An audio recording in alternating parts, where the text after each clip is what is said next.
എന്തിനാടാ കടന്ന് മോങ്ങുന്നത്? അഖിൽ രാജ് എന്ന അഖിൽ മാരാർ 10,000 വോട്ട് പോലും തിരിച്ചു പിടിച്ചിട്ടില്ല എന്നുള്ള കാര്യമാണ്.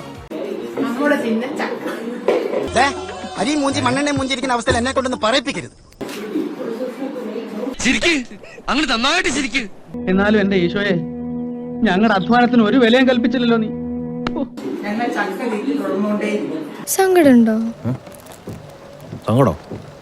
നല്ലതാ, കൊറേ കഴിയുമ്പം മാറിക്കോളും.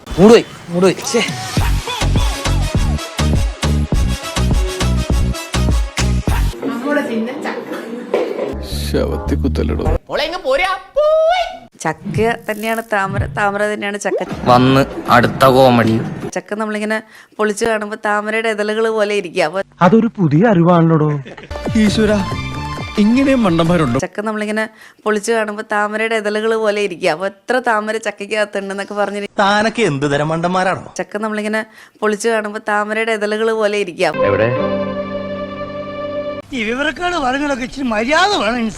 ചക്ക നമ്മളിങ്ങനെ പൊളിച്ചു കാണുമ്പോ താമരയുടെ ഇതളുകൾ പോലെ ഇരിക്കുക. അപ്പൊ എത്ര താമര ചക്കയ്ക്കകത്തുണ്ടെന്നൊക്കെ പറഞ്ഞിട്ട് ഞാൻ അവരെ ന്യൂട്രലി ഇങ്ങനെ വീഴ്ത്തും. വട്ടാണല്ലേ? എന്നോട് ഒരുപാട് പേര് ഇങ്ങനെ ചോദിക്കുന്നു, അതെന്താ?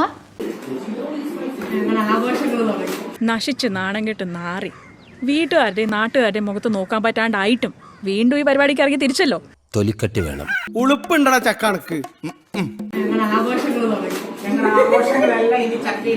നിർത്തി അങ്ങ് അവമാനിക്കുവാണെന്നേ. ചേട്ടാ, പാമ്പ് കടിച്ചോന്റെ വായി പാഷാണം കലക്കി ഒഴിക്കല്ലേ. വെള്ളത്തിലെടുത്ത നിന്റെ കാല് തല്ലി ഓടിക്കും.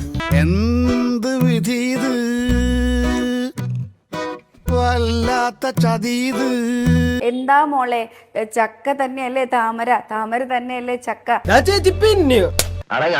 ഞാൻ പറയാം. ചക്ക തന്നെയല്ലേ താമര, താമര തന്നെയല്ലേ ചക്ക. ഞങ്ങൾക്ക് അറിയാം, ചക്ക ഇനിയിപ്പോ തുറന്നു നോക്കിയാ താമര പോലെയല്ലേ ഇരിക്കുക എന്നൊക്കെ പറഞ്ഞ ആ അമ്മ പറഞ്ഞ വാക്കുകളാണ് ഞാനത് മീഡിയയിൽ പറഞ്ഞത്. ഇനിയിപ്പൊ അതൊക്കെ പറഞ്ഞിട്ട് എന്തൊരു കാര്യം? അങ്ങോട്ട് മാറി എന്ന് അറിയാം. ഇത്രയും വലിയ ഗതികെട്ടവൻ ഈ ലോകത്ത് വേറെ ആരെങ്കിലും ഉണ്ടാവും എന്റെ കർത്താവേ? പോയി ചത്തുടടാ.